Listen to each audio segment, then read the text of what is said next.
T'es-tu déjà demandé pourquoi, bien que tu sois une personne avec tant d'amour à donner, les relations ne se passent pas comme elles le devraient? Pourquoi tant de moments de solitude? Pourquoi semble-t-il que personne ne te choisisse? Peut-être que la réponse est plus profonde qu'il n'y paraît. Peut-être que tu n'es pas seul par hasard. Peut-être que tu as été mis à part par Dieu. Tout le monde n'est pas appelé à suivre le même chemin. Tandis que beaucoup construisent des relations, des familles et des histoires ensemble, il y a des gens qui ne cadrent tout simplement pas avec ce modèle, non par froideur, ni à cause d'un traumatisme, mais parce qu'ils portent une vocation différente. Il y a quelque chose dans l'âme des élus qui exige plus d'abandon, plus de concentration, plus de silence et moins de distraction. Dieu n'isole pas les élus pour les punir. Il les sépare pour les préparer. Il y a des gens qui ne sont pas entrés dans ta vie parce qu'ils n'auraient pas pu supporter la mission que tu portes. Dieu protège ce qui est rare. Et si tes chemins amoureux ont été interrompus, ne vois pas cela comme un rejet. Vois-y un but. Tu n'as pas été oublié. Tu as été réservé. Je suis George, et si cela résonne avec ce que tu ressens au plus profond de ton âme, c'est que ce message est pour toi. Ici, nous parlons de vérité, de vocation, de but et d'identité spirituelle. Alors abonne-toi à la chaîne maintenant, car il y a encore beaucoup à discuter et tu n'as pas à marcher seul sur ce chemin. Pour beaucoup de gens, il y a un chemin tout tracé. Étudier, travailler, se marier et fonder une famille. Ce modèle se répète à travers les générations et est considéré comme la bonne façon de vivre. Mais pour certains, ce scénario ne colle tout simplement pas. Il y a quelque chose de différent en eux qui les pousse à remettre en question ce cycle. Ils sentent qu'ils sont nés pour quelque chose qui va au-delà. Ceux qui sont choisis par Dieu portent souvent une agitation silencieuse. Dès leur plus jeune âge, ils sentent qu'ils appartiennent à un appel que le monde ne comprend pas. Ce n'est pas un manque d'amour ou de désir pour une relation, c'est qu'il y a un feu plus profond qui brûle à l'intérieur, quelque chose qui les pousse dans une direction qui n'inclut pas toujours un partenaire amoureux. Ce sentiment peut être déroutant. Tu regardes autour de toi, et tout le monde semble vivre ce qui était prévu. Mariage, enfants, photos de bonheur, et tu te demandes s'il y a quelque chose qui ne va pas chez toi. Mais ce n'est pas le cas. Ce qui se passe, c'est que ta mission a été écrite avec une encre différente.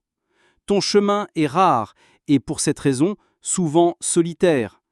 Certains ont été appelés à construire des familles, d'autres à construire des héritages. Les élus ne trouvent pas toujours de partenaires car la mission qu'ils portent exige un abandon total. Ils sont appelés à servir, enseigner et transformer, et souvent, cela demande de la liberté, du silence et de la concentration. Ce qui semble être une absence est en fait un espace pour que quelque chose de plus grand se produise. Beaucoup des plus grands instruments de Dieu sur terre étaient solitaires aux yeux du monde. Ils ont vécu sans partenaire amoureux, mais ils étaient remplis de buts. Chaque pas était guidé d'en haut. Leur vie ne consistait pas à avoir quelqu'un à leur côté, mais à accomplir une mission qui a touché des milliers de personnes. Et peut-être que c'est aussi ta vocation. Lorsque le scénario de la majorité ne s'applique pas, c'est que le tien a été écrit directement au ciel. Tu n'es pas moins, parce que tu es seul. Tu es en train d'être façonné pour quelque chose de spécifique, quelque chose que le monde ne comprend pas, mais que le ciel reconnaît. Et quand le moment viendra de tout révéler, même le silence qui t'entoure aujourd'hui aura un sens. C'est dur de voir le temps passer et ne pas vivre une relation comme les autres. Tu pries, tu attends, tu prends soin de ton cœur, mais rien ne se passe. Parfois, on a l'impression d'être laissé pour compte, et ce sentiment, lorsqu'il n'est pas compris, peut générer de la tristesse, la comparaison, la frustration. Mais le ciel a une réponse plus profonde. Tu n'as pas été oublié, tu as été préservé. Il y a des gens qui ne sont pas entrés dans ta vie, non pas par manque de beauté, de valeur ou de mérite. Ils ne sont pas restés parce que Dieu ne l'a pas permis, non pas parce que tu es indigne d'amour, mais parce que ces relations t'auraient distrait, épuisé, retardé. Dieu ne rejette pas ses élus. Il les protège, même d'eux-mêmes si nécessaire. Le silence dans le domaine amoureux n'est pas une punition, c'est une protection. Dieu ne confie pas le cœur d'un élu à n'importe qui. Il connaît le poids de ta vocation, la taille de ton engagement. Et c'est pourquoi il permet que ta vie amoureuse semble bloquée. C'est une pause intentionnelle, un soin invisible, une préparation qui te libère de douleurs inutiles. Si Dieu t'a séparé, c'est parce qu'il a quelque chose de plus grand en réserve. Il connaît ta sensibilité, ta profondeur et ta capacité à aimer. Et c'est pourquoi il ne permet aucune connexion superficielle. Il garde tes sentiments pour que tu ne gaspilles pas ton amour dans des liens éphémères. Ce que tu vois comme une absence est en fait la main de Dieu qui te libère de cycles vides. Souvent, nous regardons en arrière et voyons des relations que nous voulions tant, mais qui n'ont pas fonctionné. Et aujourd'hui, avec plus de clarté, nous réalisons que c'était des délivrances. Dieu a fermé des portes que toi, par impulsion, tu aurais laissées ouvertes. Il ne voulait pas te punir, mais te protéger. Ton absence de vie amoureuse est un bouclier spirituel. Et c'est une preuve d'amour, pas de rejet. Il y a des cœurs qui ont été faits pour voler plus haut, pour marcher avec moins de distractions et plus d'engagement. Et tu es peut-être l'un d'entre eux. Ne laisse pas le besoin affectif interpréter la protection de Dieu comme un abandon. Il ne t'a pas exclu, il t'a positionné. Et le temps révélera à quel point cela était essentiel pour ton destin. Quand le bon moment viendra, et si cela fait partie de ta mission, l'amour viendra comme une promesse, pas comme une distraction. Et tu comprendras pourquoi tant de noms se sont produits avant.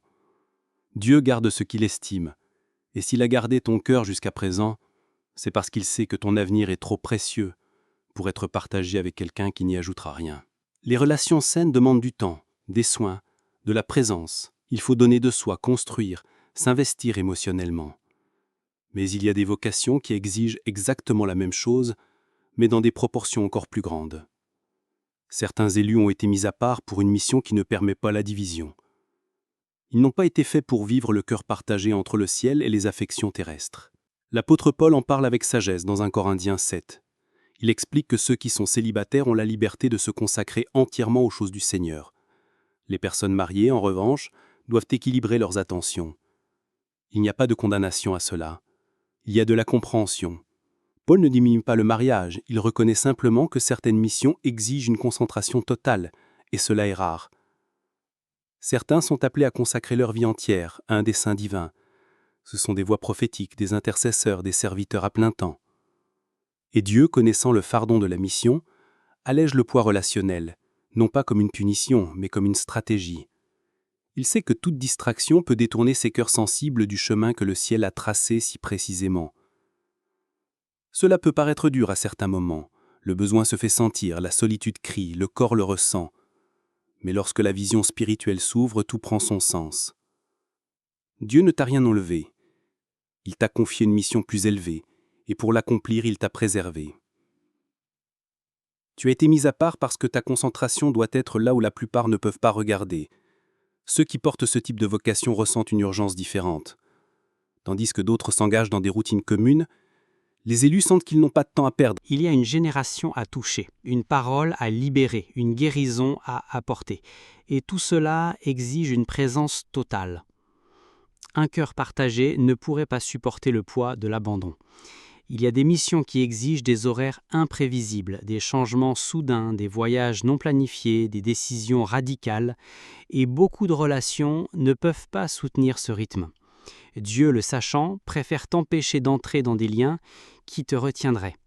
Il veut que tu sois disponible pour bouger quand il l'ordonne, sans avoir besoin de demander la permission à quiconque d'autre que lui.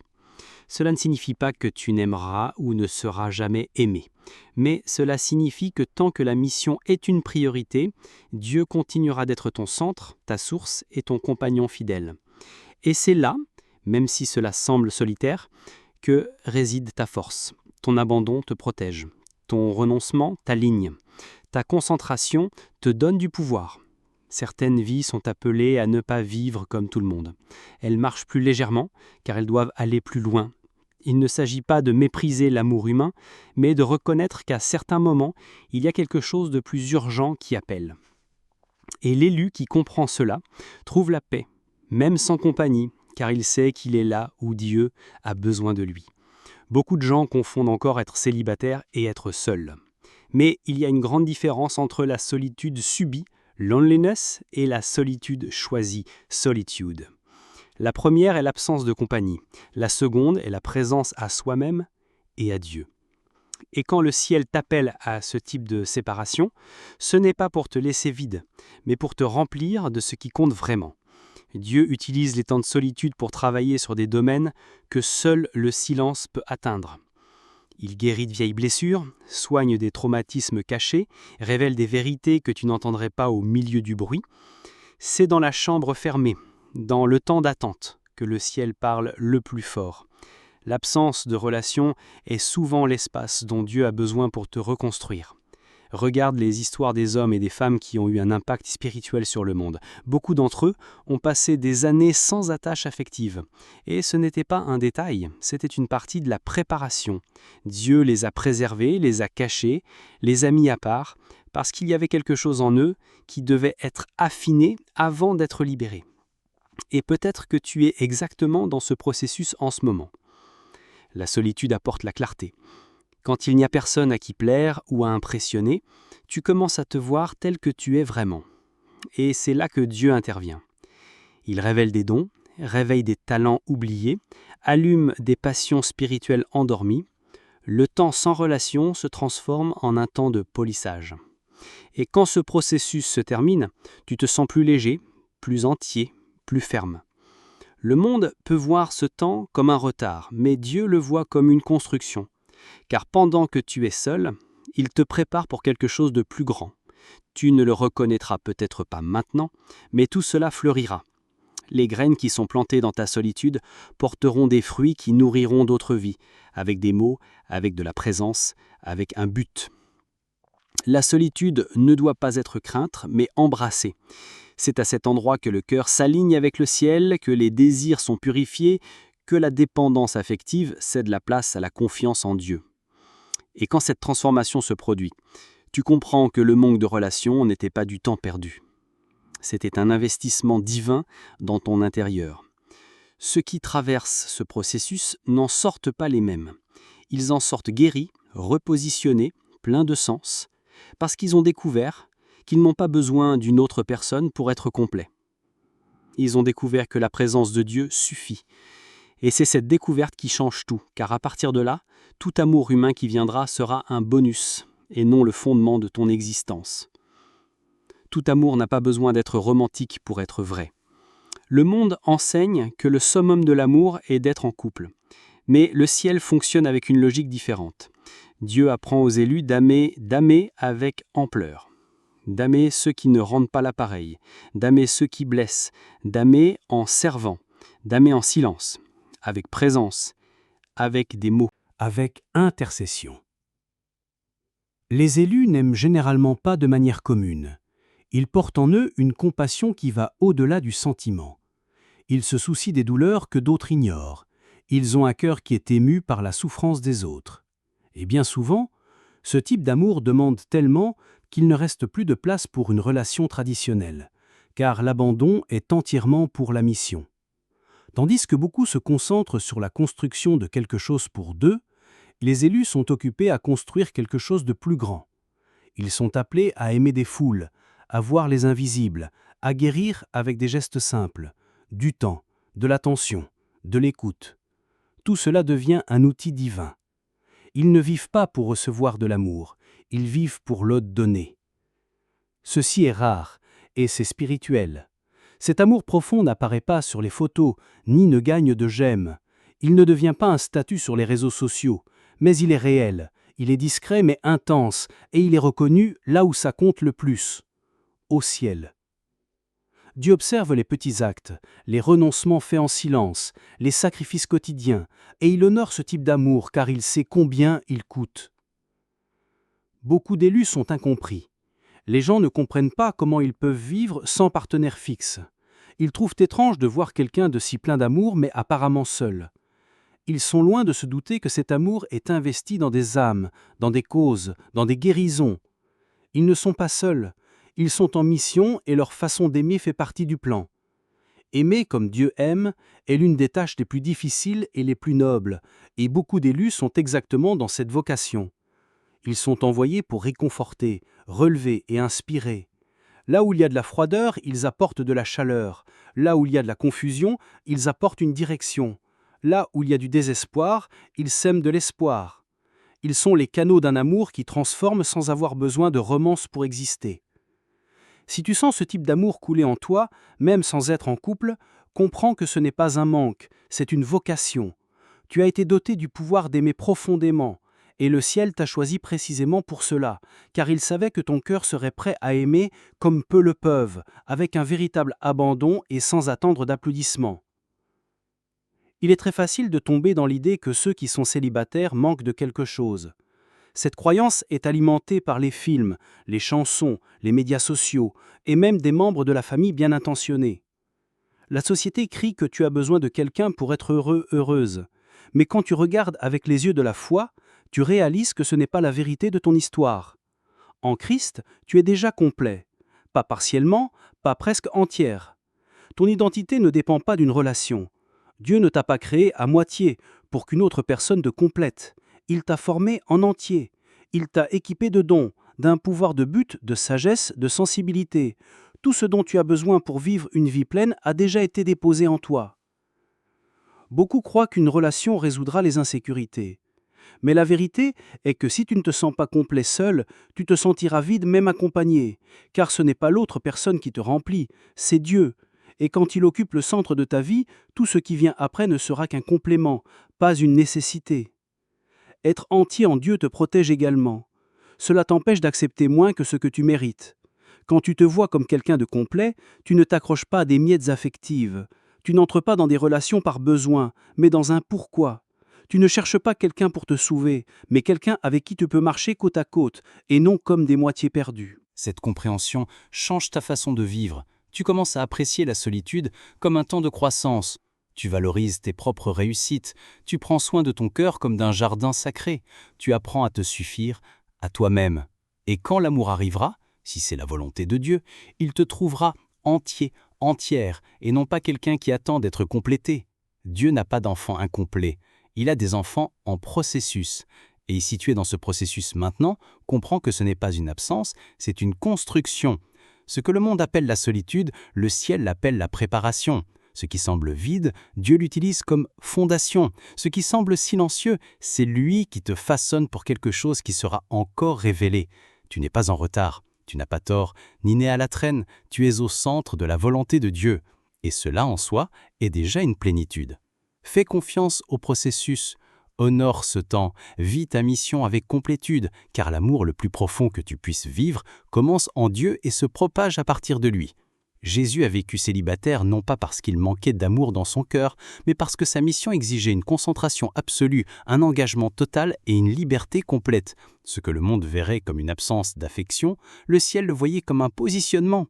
Christ a aimé plus que n'importe quel être humain ne pourrait aimer, mais cet amour était dirigé vers beaucoup, non concentré dans une seule relation. Quand tu sens que ton parcours amoureux est différent, quand les relations ne coulent pas comme pour les autres, cela ne signifie pas qu'il y a quelque chose qui ne va pas chez toi. Parfois, c'est exactement le contraire. Il se peut que Dieu ait mis ta vie à part pour un but qui ne correspond pas aux normes communes. Et cela, bien que difficile, est un honneur spirituel. Beaucoup de ceux qui sont appelés par Dieu pour quelque chose de plus grand vivent un parcours marqué par des séparations, non seulement amoureuses, mais aussi émotionnelles, sociales et même familiales. Et tout cela a une raison. Dieu sépare avant d'envoyer. Il isole avant d'élever. Il nettoie avant d'utiliser. Ce processus peut ressembler à un rejet aux yeux des humains, mais c'est un affinement aux yeux du ciel. Être mis à part par Dieu signifie être en préparation constante. Il a besoin de tout ton cœur, de toute ton attention, de ton écoute sensible. Beaucoup ne comprendront pas ton choix. Ils diront que tu exiges trop ou que tu attends quelque chose qui n'existe pas. Mais ce que tu attends n'est pas n'importe quoi, c'est la direction exacte de Dieu. Cette séparation te fait souvent marcher seul. Tu verras des gens construire des foyers, célébrer des mariages, vivre des amours et ton chemin semblera stagner. Mais il ne l'est pas. Il est en train d'être aligné. Il est en train d'être purifié. Dieu ajuste chaque pas, chaque domaine, pour que lorsque tu seras lancé, il n'y ait aucune distraction capable de te faire dévier de ta trajectoire. Les plus grandes missions exigent de plus grands niveaux d'abandon. C'est facile d'aimer une personne. C'est plus difficile d'aimer des foules. Et beaucoup d'élus ont été appelés exactement pour cela, pour porter l'amour de Dieu à ceux qui en ont le plus besoin. Les personnes blessées, oubliées, marginalisées, Dieu envoie ceux qui ont un cœur pur, une âme guérie et les mains libres. C'est pourquoi il t'a mis à part. Tu peux ressentir le manque de quelque chose que tu n'as jamais vécu. Tu peux pleurer de ne pas comprendre pourquoi les portes affectives se ferment, mais le ciel connaît le plan complet. Dieu construit en toi quelque chose qui n'est pas basé sur la compagnie, mais sur la présence. Il veut que tu saches que sa présence est suffisante. Et c'est de cette présence que naît ta mission. Ceux qui sont séparés par Dieu ne sont pas meilleurs, mais ils sont appelés à quelque chose de spécifique. Et cet appel exige souvent que tu marches à contre-courant. Tu diras non à des opportunités qui semblent bonnes mais qui ne sont pas alignées. Tu te sentiras tenté de céder à la pression du temps, mais l'Esprit te rappellera « pas encore, je t'ai mis à part ». Cette séparation te libère des mauvaises alliances, elle te protège des liens qui t'attacheraient, elle t'empêche de réduire ta mission à quelque chose de confortable. Car ce que Dieu fera à travers ta vie exige de l'espace, de la liberté, de la force. Le ciel ne t'a pas appelé à vivre de façon limitée. Il t'a appelé à être un pont, une réponse, une voie. Et cela exige que tu sois entière en lui. Si tu as vécu un chemin solitaire mais que tu sens l'Esprit de Dieu t'accompagner, aie confiance. Tu n'es pas oublié, tu es en train d'être positionné. Dieu ne laisse pas ses élus perdus. Il les façonne avec soin, les protège avec zèle, les envoie avec précision. Et quand le bon moment viendra, tu verras que chaque non était en réalité un grand oui déguisé. Être mis à part fait mal, mais cela purifie aussi. Ça aligne, ça prépare. Et ceux qui traversent ce processus en sortent plus forts, plus sensibles, plus disponibles. Dieu ne sépare pas pour isoler, il sépare pour activer. Et lorsque tu seras libéré pour accomplir ce que tu portes, tu comprendras que cela en valait la peine, parce que le monde a besoin exactement de ce que toi seul, entier et concentré, peux offrir. Si tu es arrivé jusqu'ici, c'est que quelque chose en toi a compris ce qui a été dit. Et cela compte, car les personnes ayant des vocations différentes ressentent les choses différemment. Tu as réalisé très tôt que ton chemin ne serait pas comme celui de la majorité. Et pourtant, tu as essayé de t'intégrer. Tu as essayé de suivre le rythme du monde. Mais quelque chose t'a toujours retenu. Ce n'était pas de la malchance. Ce n'était pas un manque de beauté, de valeur ou de mérite. C'était une direction. Dieu a empêché certains liens, non pas pour te frustrer, mais pour te préserver. Il a vu des choses que tu ne voyais pas. Il a compris ce que tu ne comprends pas encore. Et c'est pourquoi il t'a mis à part. Non pour l'isolement, mais pour l'alignement avec quelque chose de plus grand. Quand il te garde, c'est parce que ce que tu portes ne peut pas être gaspillé. Ton énergie, ta sensibilité, ta capacité à voir au-delà, tout cela a une destinée précise. Et de mauvaises relations draineraient cela. Les distractions affaibliraient cela. C'est pourquoi ta marche doit être pure, intentionnelle et protégée. Ce n'est pas de l'ego, c'est un but. Il n'y a rien de mal à désirer de la compagnie, mais ne sois pas dupe. Être accompagné de quelqu'un qui ne comprend pas ta mission peut être plus solitaire que de marcher seul. Dieu le sait, et c'est pourquoi avant de rassembler, il sépare, avant de libérer, il prépare, avant de confier des gens entre tes mains, il fortifie ton intérieur. Maintenant, c'est à ton tour. Je veux que tu commentes ici quelque chose de vrai, sans cliché. Partage ce que cette parole a activé en toi. Écris avec vérité. Ton commentaire est peut-être exactement ce que quelqu'un avait besoin de lire aujourd'hui. Tu n'es pas oublié. Tu es en processus. Et ceux qui sont en processus avec Dieu ne sont jamais stagnants.